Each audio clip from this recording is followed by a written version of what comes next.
Sudan ends the year in a fragile state with a political and economic crisis likely to deepen. Prospects for Sudan's immediate future do not look promising, and the stakes couldn't be higher. The military takeover in October, led by General Abdel Fattah al-Burhan, was met with mass demonstrations and then a groundswell of support for a civilian-led government.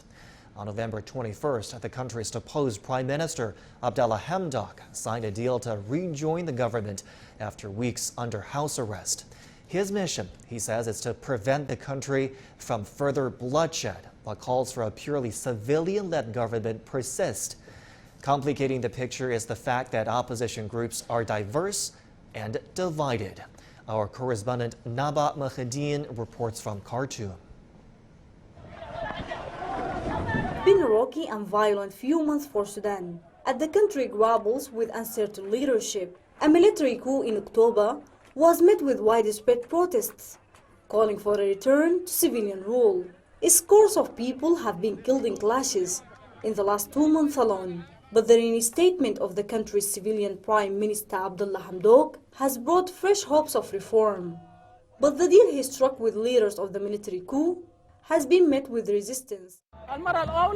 We've experienced this partnership before. We were betrayed, and there's no assurances that prevent us from another betrayal. Unless we've got eyes inside the cabinet's closed doors, we'll keep protesting. Leader of the military coup, General Abdel Fattah al-Burhan, insists he is committed to the new government partnership.